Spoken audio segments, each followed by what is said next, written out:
Rahul Ramakrishna cinema actor అండి, అందరికీ పరిచయస్తుడే మన తెలుగు రాష్ట్రాల్లో. అందరూ సోషల్ మీడియాలో నానుతూ ఉంటే నేను ఎందుకు నానకూడదు, నా యొక్క సోషల్ మీడియా కూడా వ్యూస్ని సబ్స్క్రైబ్స్ పెంచుకుందాం అనుకున్నాడేమో వచ్చాడండి. అయితే పవన్ కళ్యాణ్ ఉద్దేశించి రామకృష్ణ ప్రశ్నించడానికి వచ్చానని చెప్పేసి గతంలో ఒకసారి మాట్లాడాడు.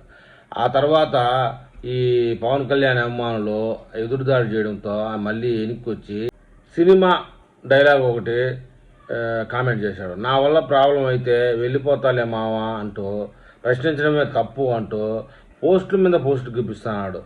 అయ్యా రాహుల్, నువ్వంటే నాకు అభిమానమే. పవన్ కళ్యాణ్ని ఇలా తెలంగాణ ఉన్నటువంటి తెలంగాణ ద్రోహులనే అనాలి వాళ్ళని.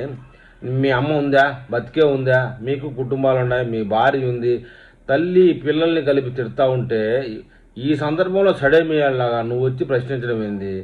ఆయన్ని తిడతానే ఉన్నారు. ఎవరు? నాగేశ్వరరావు కానించి తెలంగాణ తుడుం ఖాన్ అనేవాడు కానించి అందరూ తిడతాన్నారు.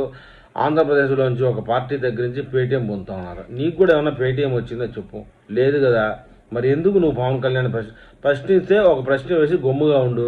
తర్వాత ఈ సందర్భంలో ఏంటి, వాళ్ళ భార్యని తిడుతున్నారు, వాళ్ళ అమ్మని తిడుతున్నారు, ఆయన్ని తిడుతున్నారు, చంద్రబాబు నాయుడు తిడుతున్నారు, లోకేష్ని తిడుతున్నారు, ఆంధ్రప్రదేశ్ విగ్రహాలన్నీ తీసుకొని పోవాలంటున్నారు, అదంటారు ఇదంటారు.